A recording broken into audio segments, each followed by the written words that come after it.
Good afternoon, everyone.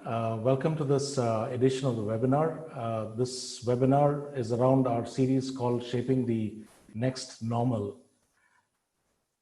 As you know, the last 6 months, because of the pandemic, we've had a disruption across business, even in society. And today's edition will look into how the disruption has impacted the agribusiness sector in Kerala. Now, as you know, every time there is a disruption, there is also a transformation that happens. And the transformation is largely dependent on the environment around it. So that is the context. I'll again, try and build up a little bit more on the context with this few slides that I will be sharing on the screen. Bear with me.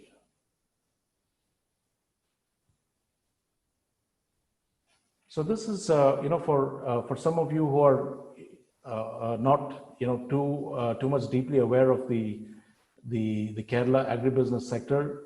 Here is a snapshot. I'm told that agribusiness contributes around 17 to 18% of the state's GDP.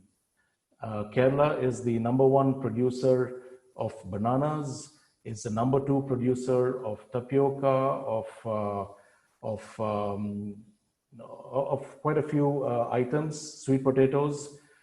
It is also has a very favorable climate for different kinds of crops. We have around 13 favorable climates is what I understand. What I also understand is that there's a lot of emphasis being placed by the government to invest in mega food parks because looking at the food basket that we have here in Kerala, there's a huge opportunity. Now, if again you're not familiar with the agribusiness, I've got this very simple chart of the farm to fork process. It's the entire value chain of the agribusiness. 4 main components. There's production, there's the harvesting, there's also the input addition that you find that happens through processing, and then the marketing, that is the distribution, the retailing, the packaging, etc. So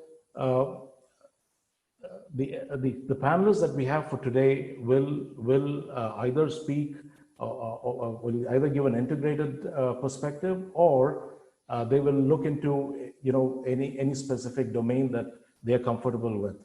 And another thing that I'd like to add is that the common thread that is going through all these 4 components is technology, and because of technology, the potential for different business models is there. And one business model that we're seeing is what we call the aggregator business model, where an aggregator comes in and tries stitching up the value chain. Now another slide that I'd like to introduce is the planning framework from Gartner. Now, if you look at this particular framework, you see that enterprises go through different sets of activities during the lockdown, when the unlockdowns begin, and then when finally business starts taking place, how does the enterprise adapt? Now, what you will see here is that there are enterprises that will return to normal. There will be enterprises that will rescale, and there will be enterprises that will retire. They will die. Yeah. So the context that I'm trying to give here is that if your business is not doing too great, it doesn't matter, because there's always an opportunity to reinvent. If your business is doing well, then of course there's an opportunity to rescale. So most of us, are under the impression that everything will return back to normal as is. But there is also a school of thought which says that yes, we will return to normality, but it's going to be different from what it is in the past. So there are challenges and there are opportunities, and that's what this discussion is all going to be about. Now, let me introduce the panel. The panel I have here is an eminent set of people that I have got to know in the last 1 week. First panelist for the day is Dr. K.P. Sudhir. He is the Associate Director of Research at the Kerala Agricultural University. He has also got additional roles as the Head of Department in the Agricultural Engineering and Center of Excellence in Post-Harvest Technology. He heads the Agribusiness Incubator cell at the university, and going by whatever little I know of him, I think with his extensive exposure, he is an evangelist for Kerala's agribusiness sector and a mentor to many entrepreneurs. Welcome, sir. Dr. Sham Salim, he is the principal scientist at Central Marine and Fisheries Research Institute. His expertise is in the niche areas of fisheries economics and management, markets and trade, climate change, and policy research. He leads pioneer research on supply chain management of marine fisheries sector in India and its policy perspectives. I understand he also heads an incubation cell for budding entrepreneurs.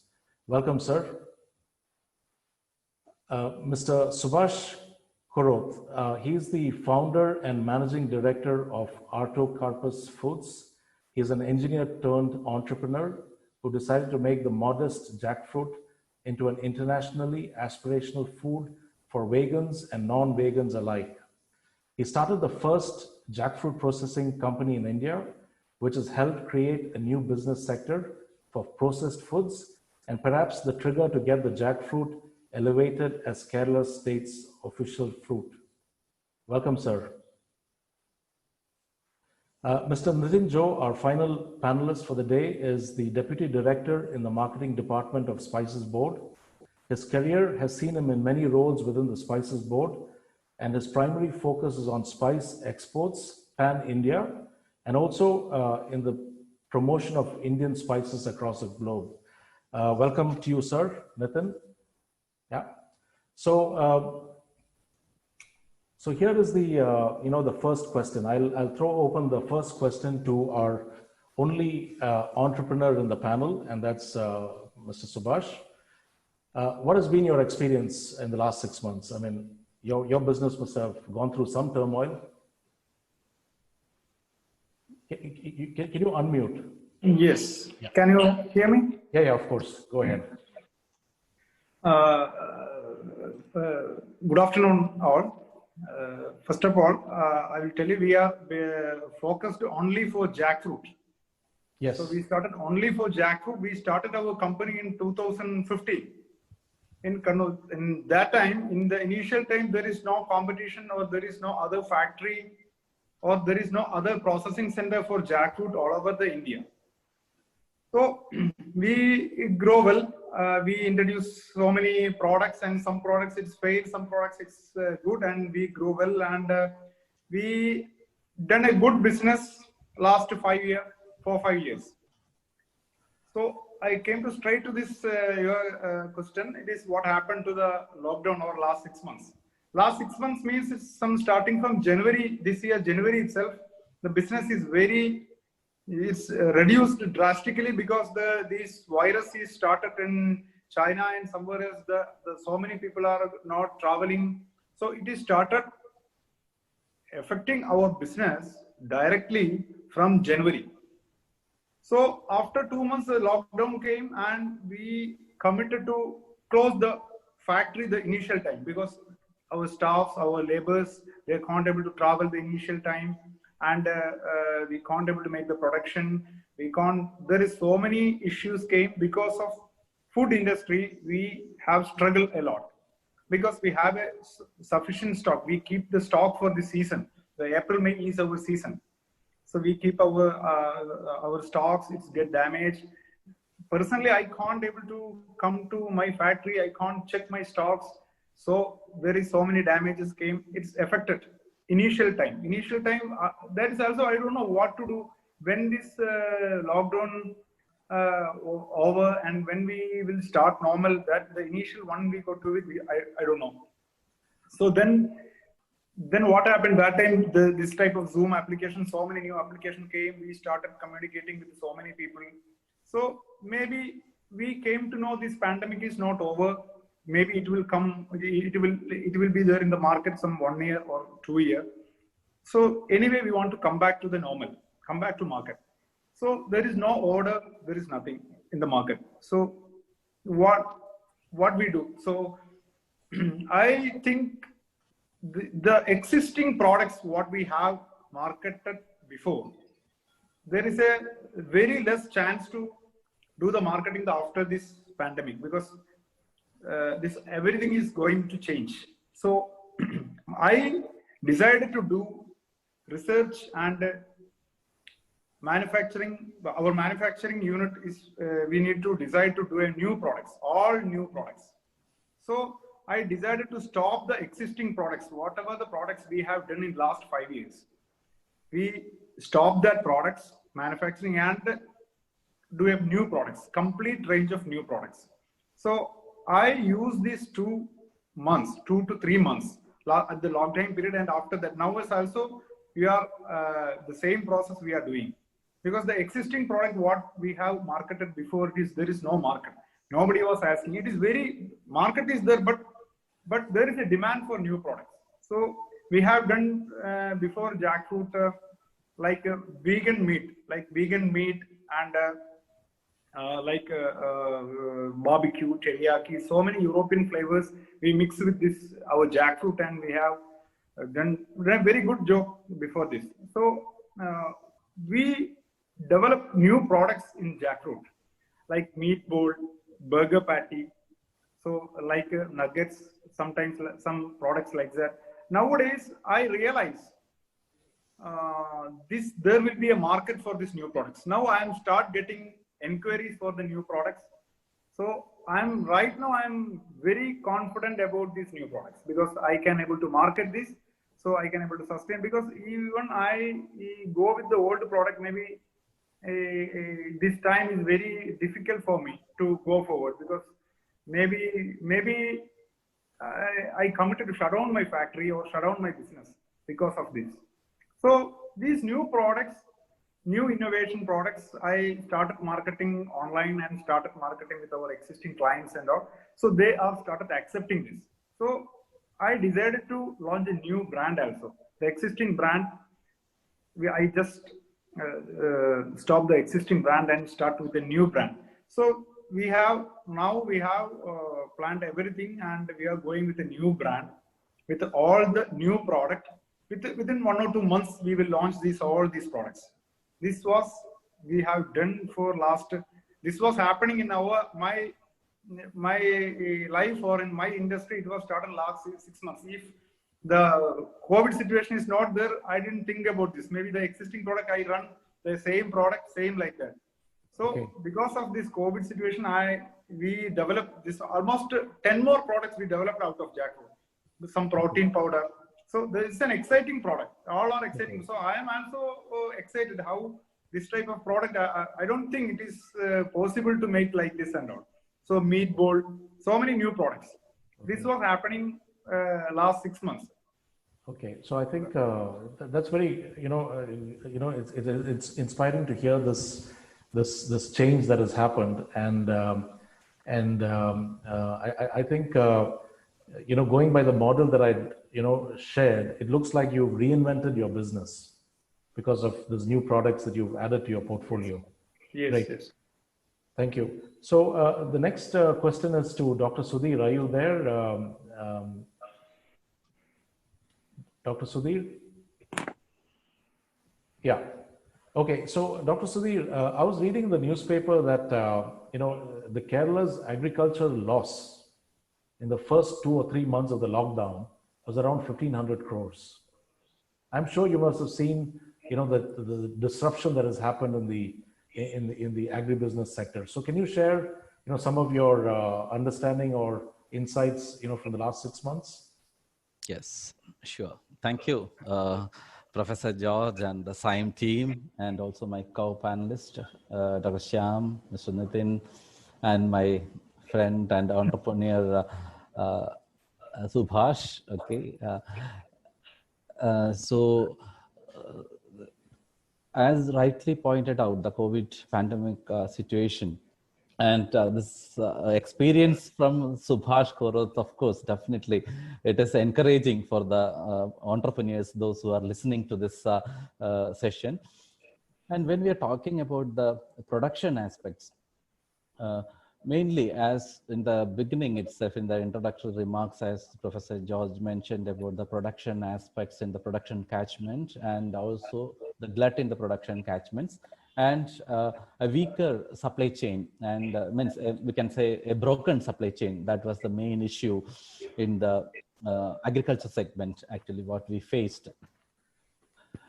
So in because always Kerala Agriculture University or means our incubation actually focus on the convergence of these technologies and means, innovation and technologies to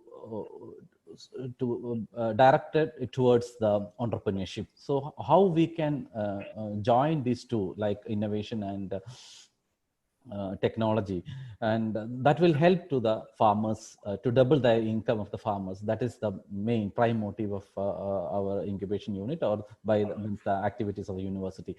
Now coming to the production scenario, in production almost in if you're going with the intensive production, and we were almost self-sufficient in most of the production segment. If you're taking about the international scenario, we are in almost first rank or second rank in many of the crops. Almost in 15 crops we are in first rank, means in first position, and almost 19 crops we are in 19, means second 19 crops we are in second rank position.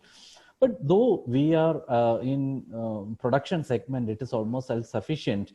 But when we are talking about the world market, means our share in the world market or in the national market also means is pretty less. We need to enhance it.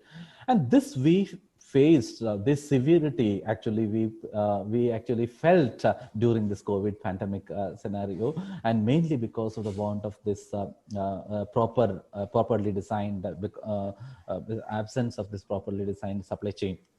Mainly wherever the production is there, or in the production catchment, the processing has to be there, or we need to give the infrastructure facilities for the processing segment in the production catchments. That is one point we need to strengthen, and that is a lesson we learned during this COVID-19 pandemic.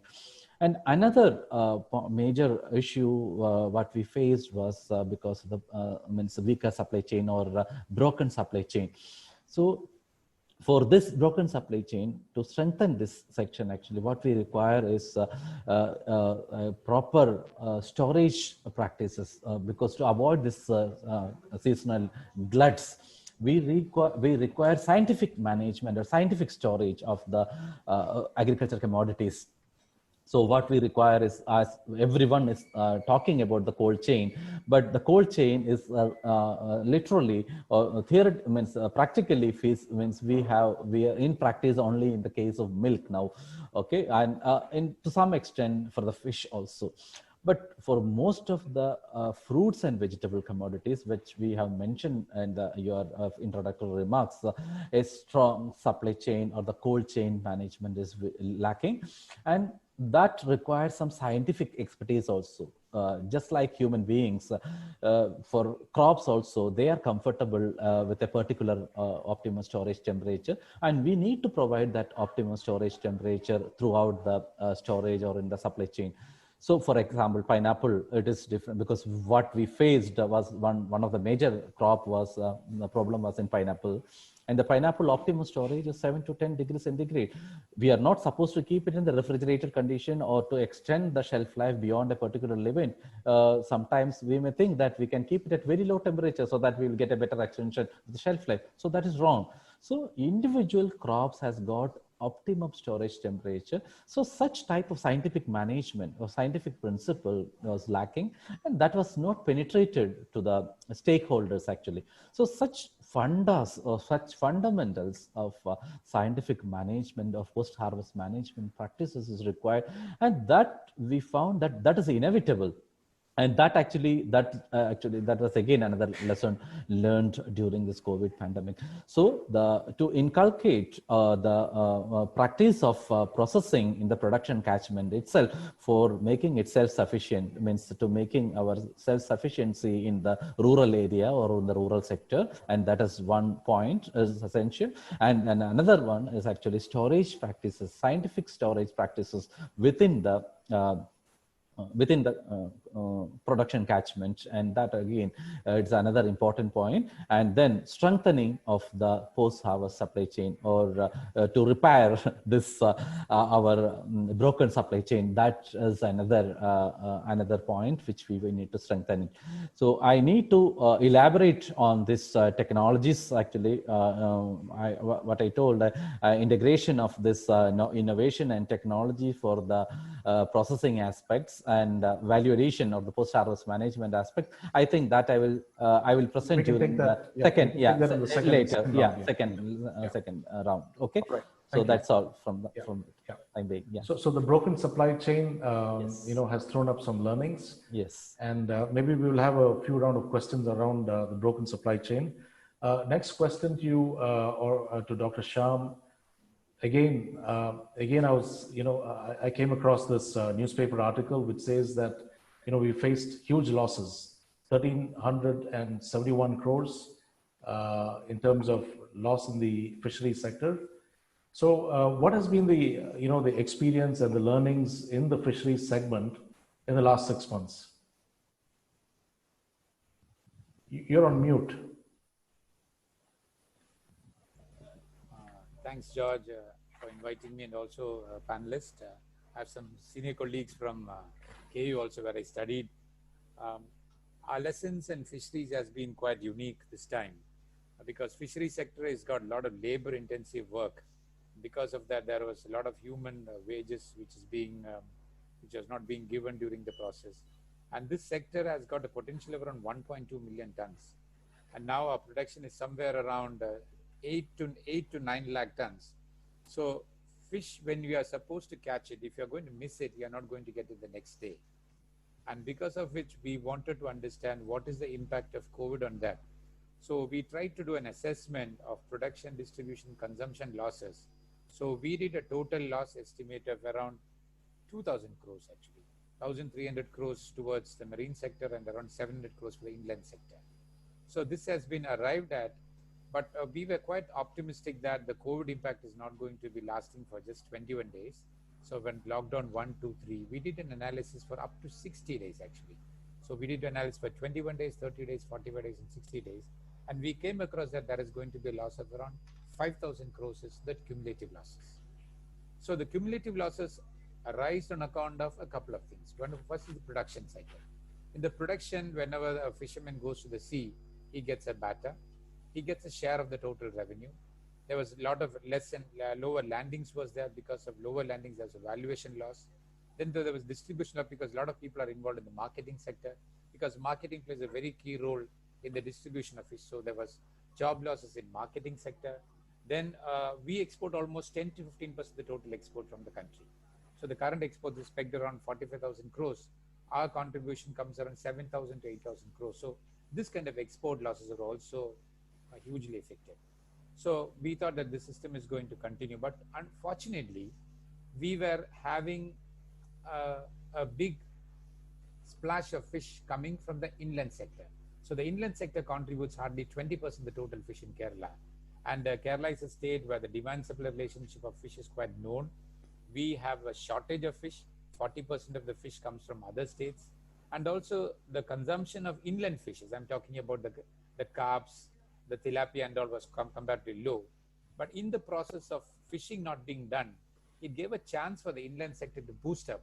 And we talk about the pearl spot, we talk about the tilapia. That kind of farming came up. And I could see a lot of small farms catering to the requirements of the people.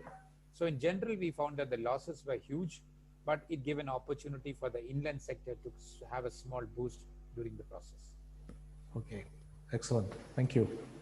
I now invite Mr. Nitin Joe to, share his, his learnings from the the spices sector. Maybe you can also share some stats. Thank you, Mr. George, and hello to all my learned panelists. Yeah, as I represent Spices Board, which is The volume is not high. Maybe you can increase the volume. Is that maximum, or maybe you can speak closer to the mic? okay. Yeah. I hope it has improved now. Yeah, it's better now. Yeah. Okay. So, yeah, I represent Spices Board, which is the export promotion body for spices from India. As we all know, India is the land of spices and the world's largest producer, consumer, as well as exporter of spices, with a share of more than 45% in the volume and value of the global spice supply chain. Is it audible? It is it's a little muffled.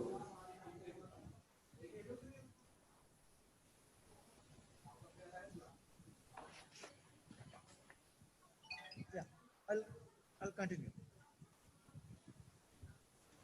If it's clear, I'll go on. It's barely audible, but I think you can go on if this is the best. Maybe you can make it short so that we hear the gist of what it is. Okay.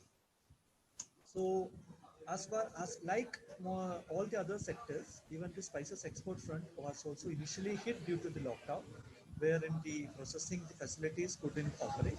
However, in a general picture, and based on the analysis of the export figures for the past couple of months, we have seen a steady an increase in the exports of spices, primarily due to the increase in the demand for spices with immunoboosting properties like turmeric, ginger, etc., which are actually before the period from April to July 2020, we have seen an increase of almost 10% in both value and volume terms of spices exports from India, primarily due to the higher demand for the medicinal properties of spices.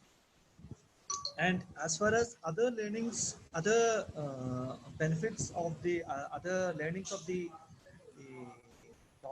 learnings in the lockdown are concerned, we have seen a change in the way businesses are being done, with more of focus on the virtual platforms and virtual interactions, wherein previously we used to hold buyer-seller meets or trade fairs, which was the major platform for interaction between the buyers and sellers.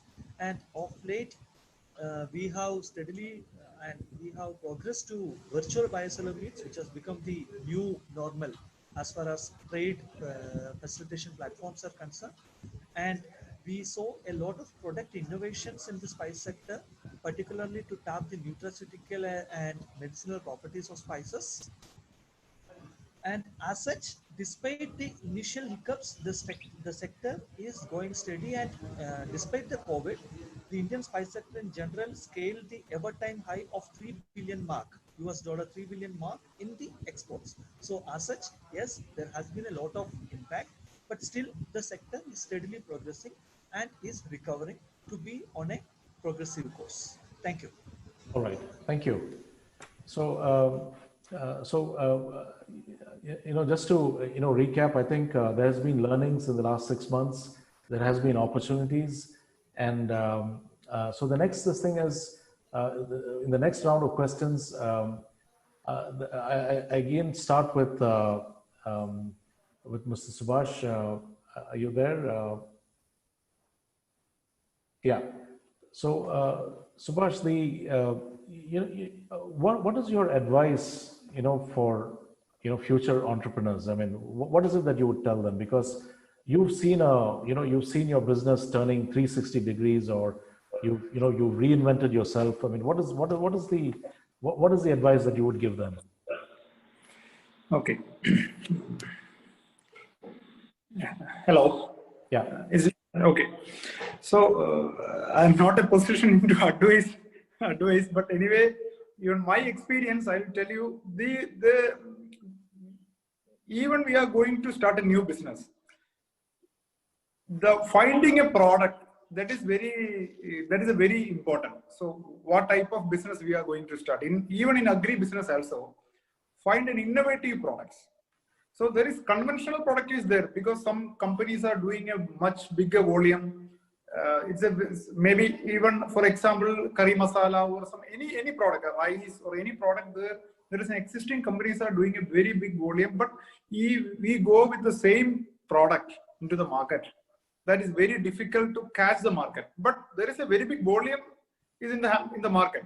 Maybe this pandemic situation, rice or wheat flour business is as usual. They don't have any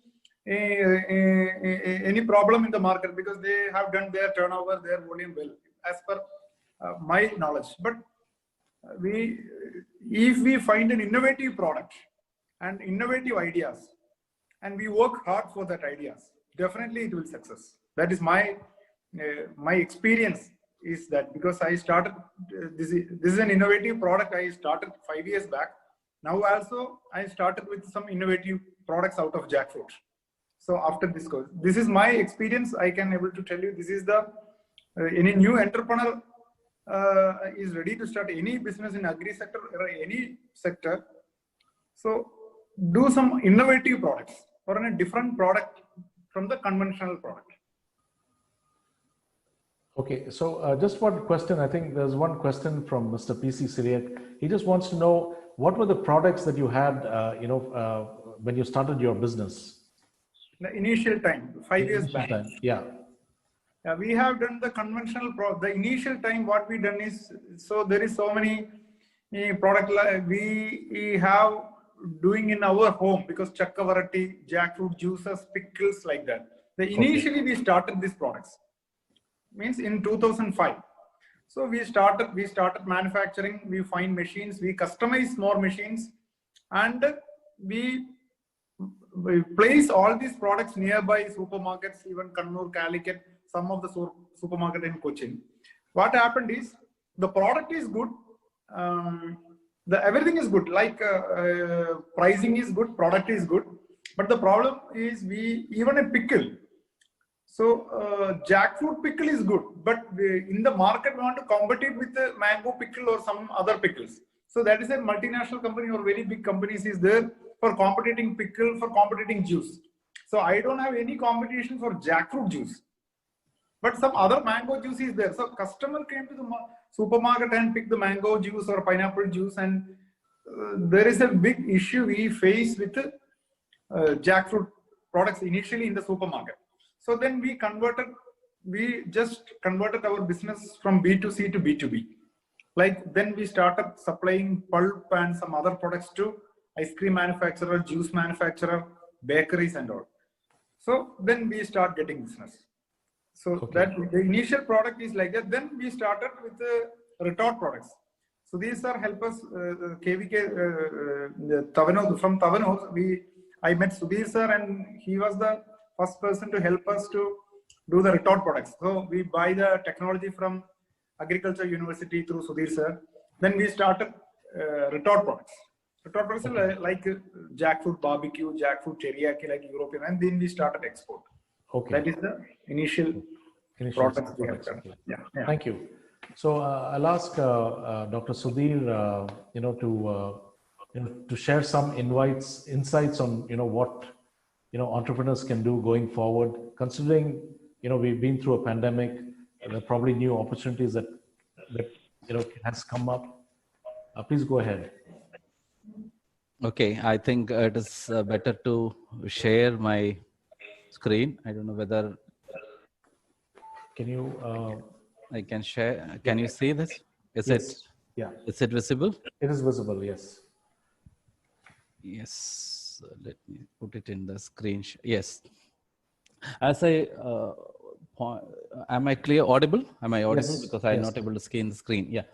So the COVID situation, when we are talking about COVID situation, the right strategy actually, what our Subhash has taken was a right strategy, actually shifting from the traditional products to the new products, and to cater the needs of this changing scenario or changing consumer perspective. Actually, it is a duty of the incubation units who are working in Kerala state actually to come up with the new products and to assist the entrepreneurs or the industrialists and those who are approaching you or approaching us. Okay, we need it is our duty to actually give them new products as well as healthy snacks.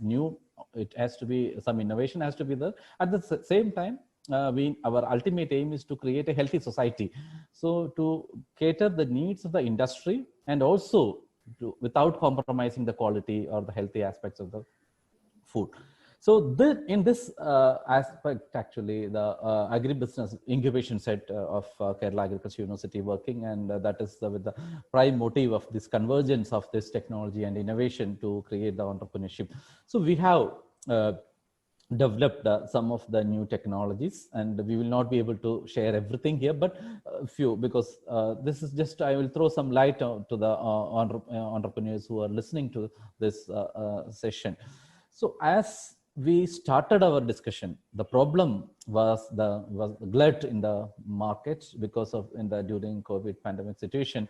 So this has to be, we have to think from the production catchment itself. That means from where the produce is actually from the view of the farmer, because when he is producing the product and he is not getting the market and the very low price in the market, it is actually a problem to our farmer. So to address this issue, actually our earlier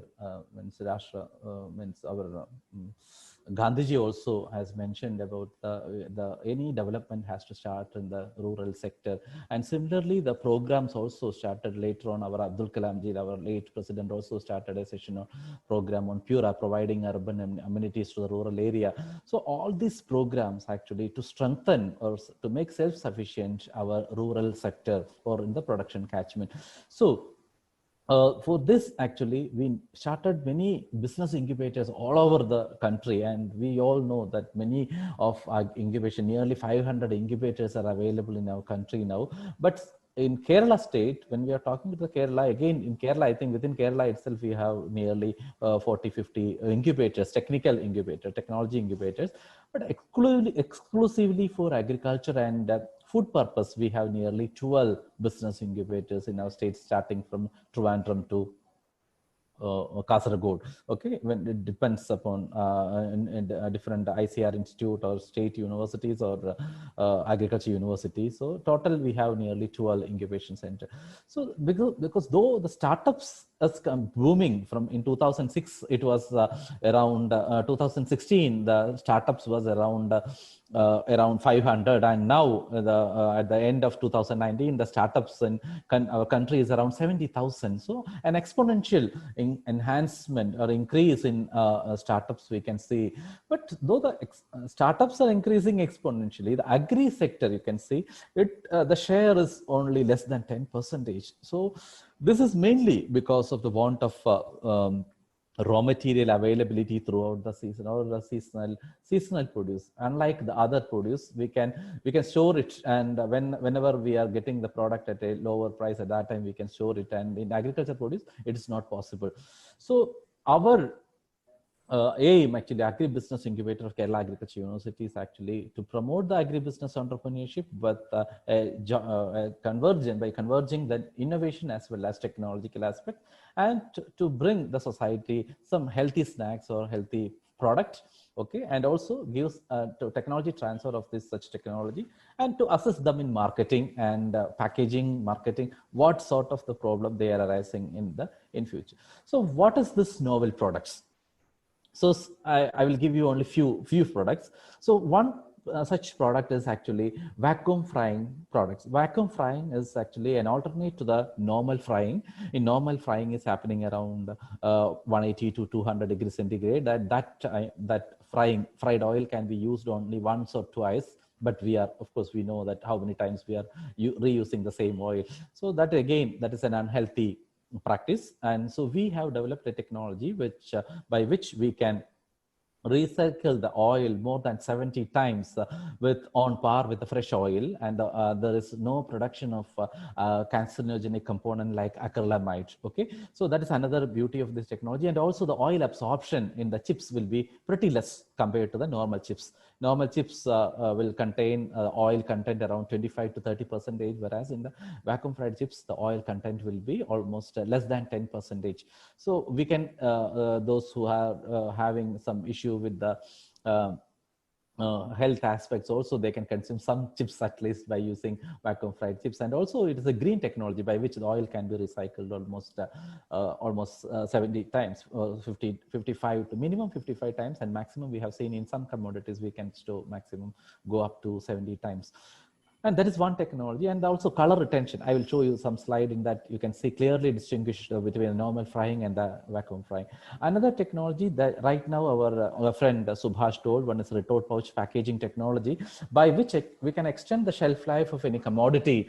For example, if the normal traditional product, if we can store it for 1 day for like coconut milk or the sabji, which just now Subhash told, kappa puluk or chaka puluk, whatever it may be, any curry, any sabji out of vegetable, out of jackfruit, then ramasheri idli or paripu payasam, any product which is actually a traditional product, by using the retort pouch packaging technology, we can extend beyond 6 months, minimum 6 months. Sometimes it goes to even 1 year also. So such traditional know-how, we can reach to the international market. That is the beauty of this technology. Another technology is micro encapsulation, and this is one of the technology which can be used for the spice products. Okay, we can entrap the flavor of and aroma of the spice extracts, and then that can be put inside the edible starch component. So that is also another technology which we are working in our agribusiness incubation center. And another technology is intermediate dry fruits. Okay, dry fruit in any mall you can see now, any mall you are entering, the dry fruit corner you can see. But those dry fruits are not produced in our country. The problem is that you can see its texture and the color is better than the one which we are producing here locally. Whatever we are producing, actually it lacks the natural color and its texture. So we have, and also that is a lengthy process. The existing process for the dry fruits is a lengthy process. Nearly 24 hours, we need to keep it in the sugar solution, and then we are drying it. But the whole timing, the entire 24 hours, whatever is happening in 24 hours, we could reduce to less than 10 minutes. So that is another vacuum impregnation technology which we are using for dry fruits, and by which can retain the natural color of the fruits and its texture. At the same time, we can, if you want to permeate or to penetrate some natural or healthy antioxidants or natural color into the fruits, and that is also possible. So to make it attractive, actually we can go for this vacuum impregnation dry fruit technology, which is commercially or available in international market. So we are capable of making, equipping such technology to our local entrepreneurs also. So this is another technology which we have, and preparation of ready to eat food products. And we know the kurkure means, why I am giving a brand name, because you can imagine the type of product, because we have made such ready to eat extruded product, hot extruded products from our local ingredients. Okay, because we have to be self-sufficient with the raw material also. So whatever is the glut during this pandemic time, whatever is the glut in our production catchment, like jackfruit, raw jackfruit, then jackfruit seed, then yams, okay, purple yam, the yams, then our elephant yam, so which is available in tapioca, the tuber crops which we have mentioned in the introductory remarks. So whatever is our local products like nyavara rice, Raktashali, Kumkumshali rice varieties, that can be powdered and that can be extruded, and that we can make ready to extruded snacks out of this, such healthy snack products. So this is such technologies like, and also ethnic products like our banana pseudostem juice powder we have made, and just like tank powder or our Rasna, you know, we can make powder products from our Gasinia, means Cambodia, like our Kudambuli or Punarpuli, and also our banana pseudostem. So these are the nutraceutical powders actually. We were using such products like banana pseudostem juice powder. We were using it for kidney stone treatment or urinary tract infection and all. But the same thing with a new phase, like means with the technological advancement, we can make a powder form out of this one, and we can reconstitute easily, and that is a new healthy or nutraceutical powder. So compared to the conventional drying methods, we have developed osmo vac drying process by which we can retain the color and nutrient. So just I showed some comparison between the traditional drying and as well as the vacuum osmotic dry dehydration and the vacuum impregnation process. So this is the vacuum impregnated food products by which we can retain the color, its natural color and its texture, and means so that the consumer will be happy to consume this product, and also the texture will be very comfortable for the entrepreneurs. Then another point which we are discussing about the retort pouch packaging machine, we were using this canning technology for extending the shelf life. Okay, for that, by using the canning technology, we could extend the product beyond 2 years. Okay, but do we require 2 months shelf life for a product? Because by the time 6 months or 8 months, the next product will be available. So we need only maximum 6 months or 8 months to extend the shelf life of any product. For that product, actually, retort pouch packaging is enough. And by using this retort pouch packaging, we could cut down the packaging cost from 22 rupees for the cans, and which otherwise by using this method, by using retort pouch, the cost of packaging will reduce to 3.5 rupees. That means we could cut down the cost of canning cost, the cost of packaging from 22 rupees for 250 grams to nearly 3.5 rupees by using retort pouch packaging. So that is the beauty of this technology, and by which we can reach the traditional products, our traditional Kerala products in the international market or in the domestic market, also in the metros like Chennai, Mumbai, because we need not to discuss about always about the international market, especially during the COVID pandemic time. So we have actually potential in the domestic market itself. So where our Keralites are living, a lot means too many Keralites are living. So to such people actually, to such that large group actually, this retort pouch packaging is a pragmatic solution, and that is actually is a new technology which we can give. And this is the one which I told, extrusion technology, by which the hot extruded product, this can be produced out of our traditional product like nyavara rice, then raw jackfruit, then jackfruit seed, then Nendran banana, then yams, our elephant yams, purple yam. This can be converted into hot extruded snacks like this. And this will be actually to our kids as well as teenagers. They like it a lot, and by which we can feed them the fiber rich, mineral rich traditional products, okay, in the new form, which they like it. So this is another point. And another ready to cook form, or ready to cook form means like pastas or noodles, which otherwise we were preparing out of maida. Okay, so instead of maida, an alternate to maida, actually we can use it again with vegetables, which is available, plenty available in the our local market, like raw jackfruit, again jackfruit seed, millets. We can use millets which are rich in minerals, then papaya or tuber crops, cassava, then our nyavara rice.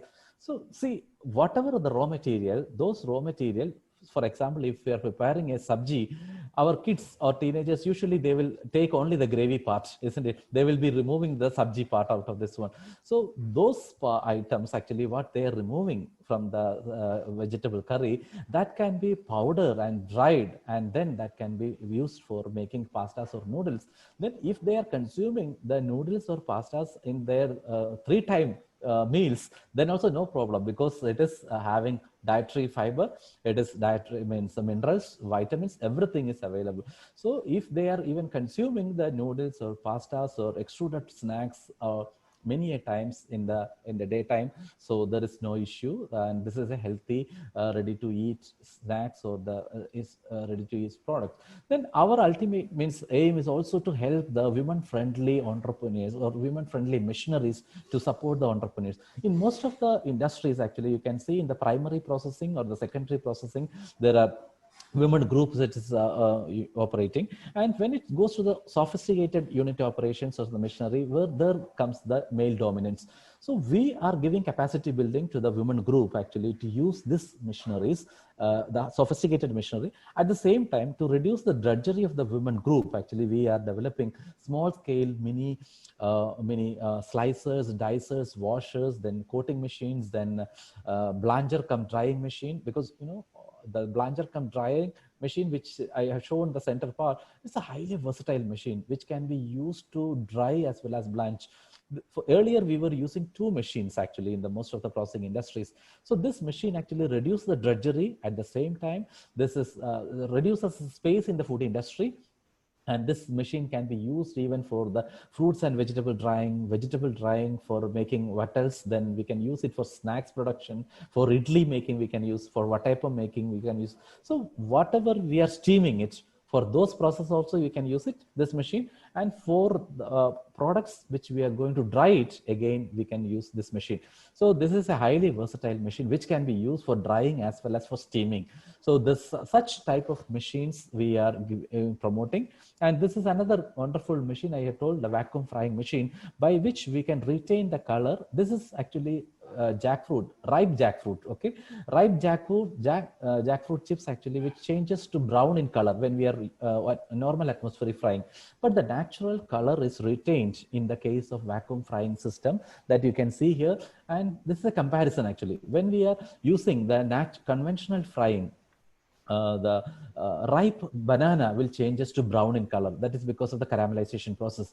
Whereas the vacuum frying of this ripe banana, by using vacuum frying, you can see the golden yellow color is retained. So this is the beauty. Visually, we can see the difference between the vacuum frying and the conventional frying. And there are so many benefits by using vacuum frying. As I mentioned, the carcinogenic component like acrylamide is significantly reduced by using vacuum frying. And then we can oil content is reduced to 1/4. That is another beauty of this technology. Oil absorption is less, and oil can be recycled almost 70 times, which otherwise we can use it only once or twice scientifically. So these are the beauty. So there are a number of technologies like this with our business incubation center. So we welcome our potential entrepreneurs actually to come and use the facilities of our incubation center. And we are so many entrepreneurs are approaching, and our especially NRIs actually from Gulf and from Canada, US, many have come back to our state, and they are looking for an alternate for their job opportunity, as well as they are looking for an industry. So they are coming, they are approaching us for utilizing this novel technologies to start an industry.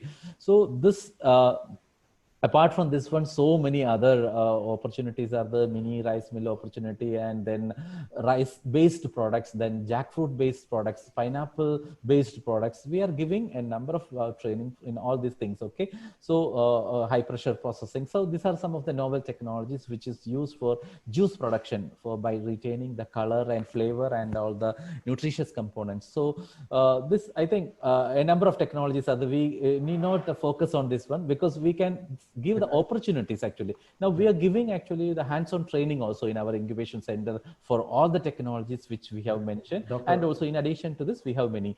And so we have I think, we're running short of time. Okay. But then leave it. But I think what you've described is, I think, a whole spectrum of potential opportunities that are there.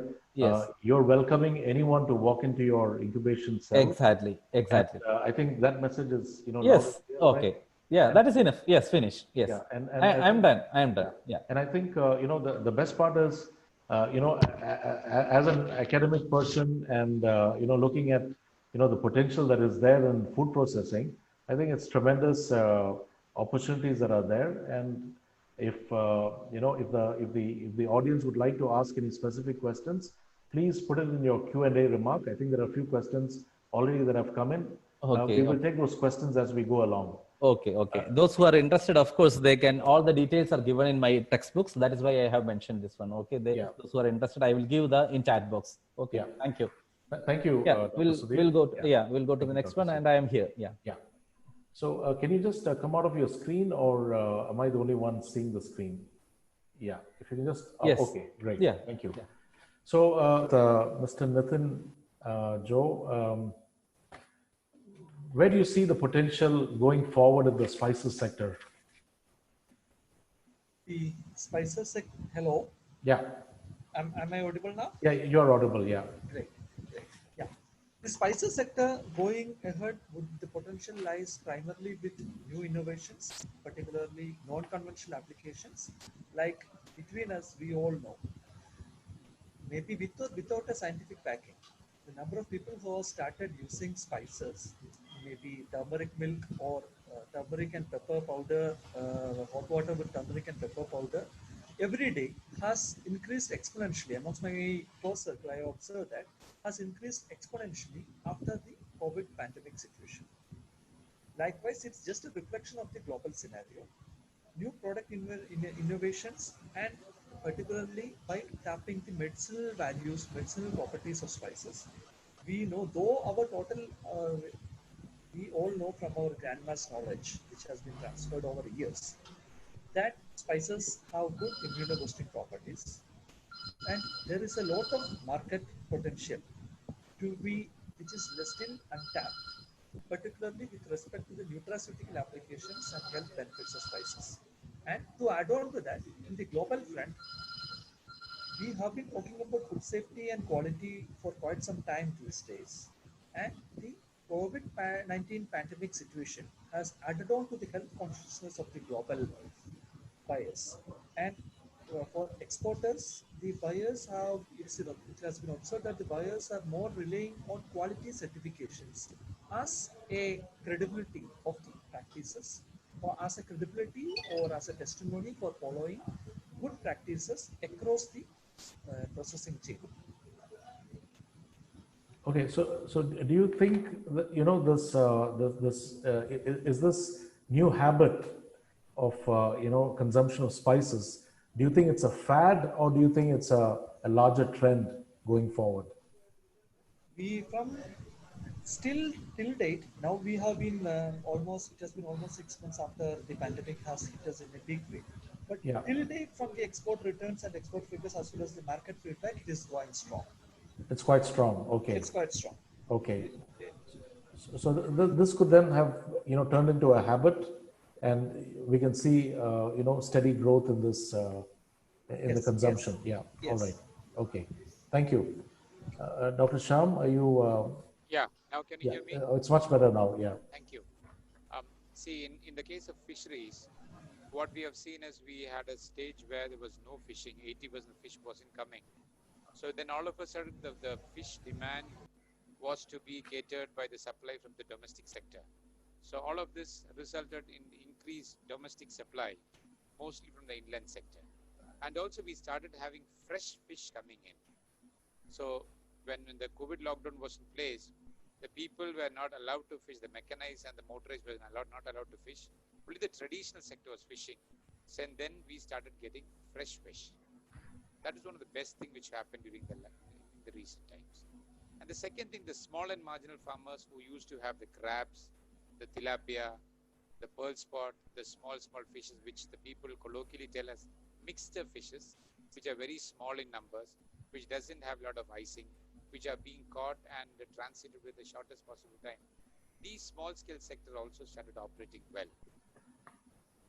And again, there were reasons to cheer up for the fact that a lot of small scale traders who were unable to fish because of economies of scale, they started to find a place across the different flat apartments in and around Cochin where they were able to sell it better.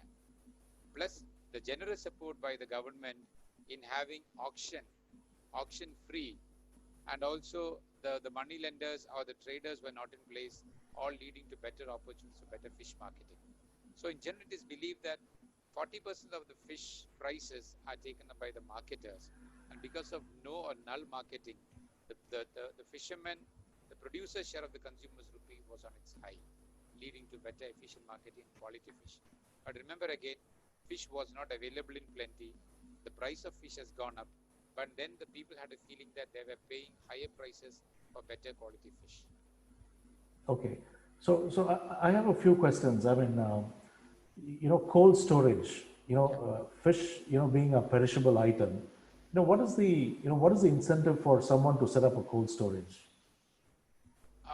Normally, actually, if you see the demand for fish doesn't have a delay, doesn't have a time lag. It normally happens in the very same day. People tend to pay more prices for a fish which is caught and sold on the same day. And the way of fish catch also has a premium price. So the cold storages are going to be better for exporters who are going to source it for the exporters. So the exporters are currently operating at 30 to 40% the processing capacity. So any small cold storages are going to help them in ensuring a better utility in terms of shelf life as well as quality. Okay. I have a few questions in the, maybe you can answer it. There is a question from one Mr. Gopikrishnan Babu. It says, do you think farmers in Kerala are open to leasing out land, ponds and other suitable resources for their farming requirements, and whether it is legal? All these currently, because Kerala is one state where we have got a very friendly atmosphere towards the fishing operations. Now, the government also understands that marine fisheries is not going to cater to the requirement, because the potential, the gap between the potential and the current production is very huge in inland sector. So there are a lot of plans, policies and programs of the government.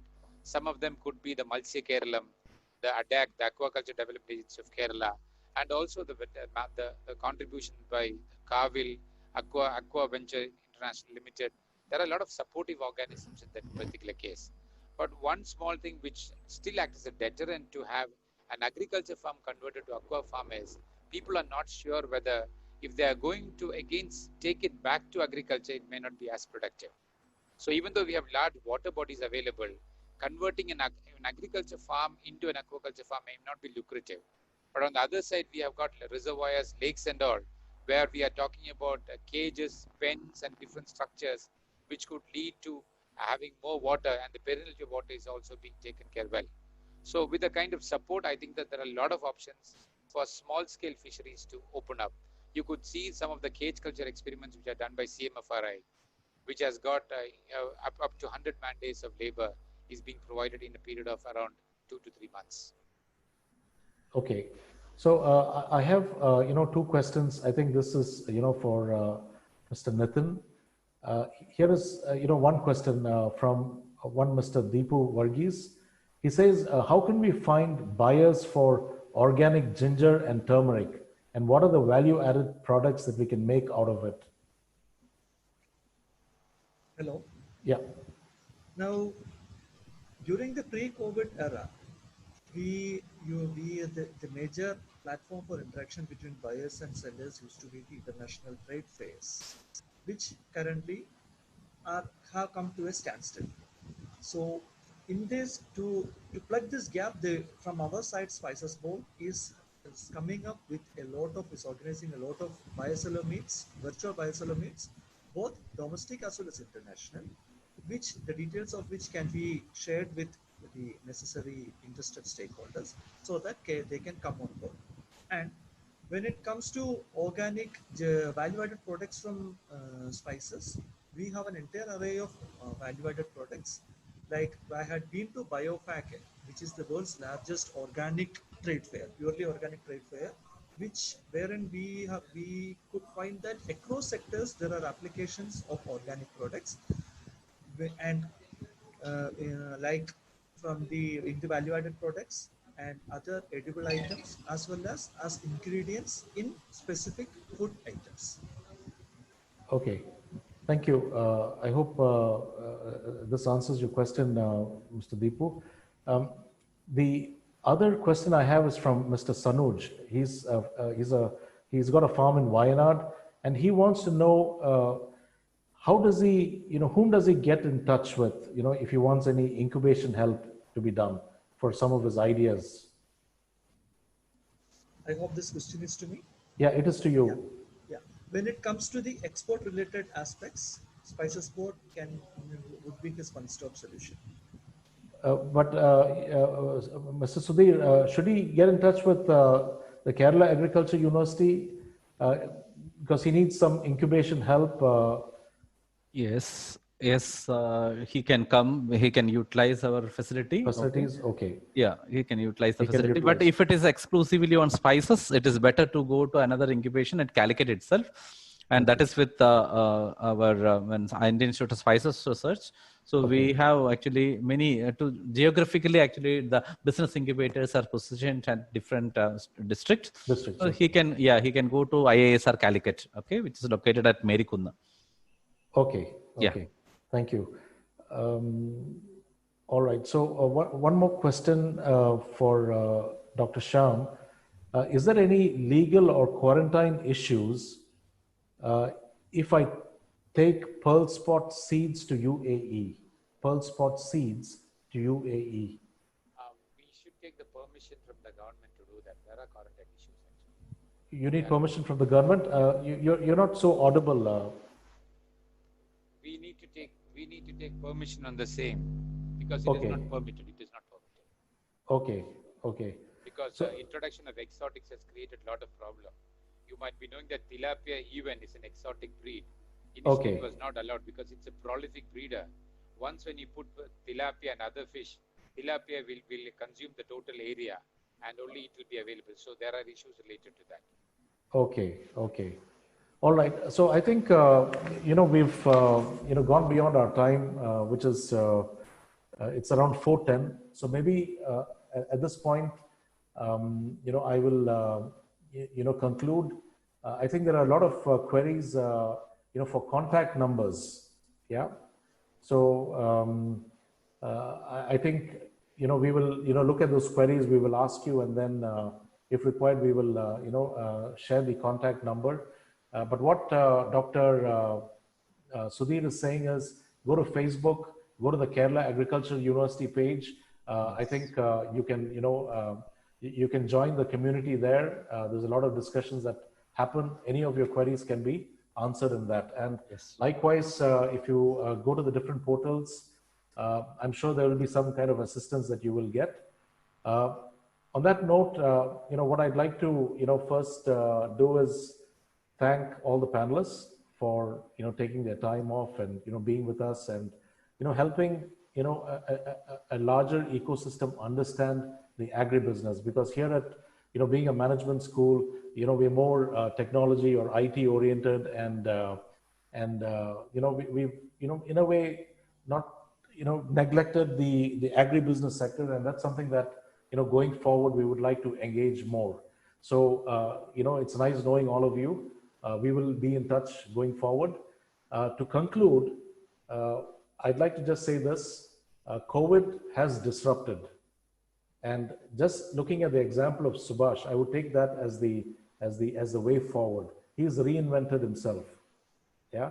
And going by, what are the possibilities that are there, in our incubation cell, the kind of food basket that we have in Kerala, there are a zillion things that you can do. Yeah. And yeah, on that note, without much further ado, thank you very much and good day. Thank you very much. Thank you. Thank you, George and all.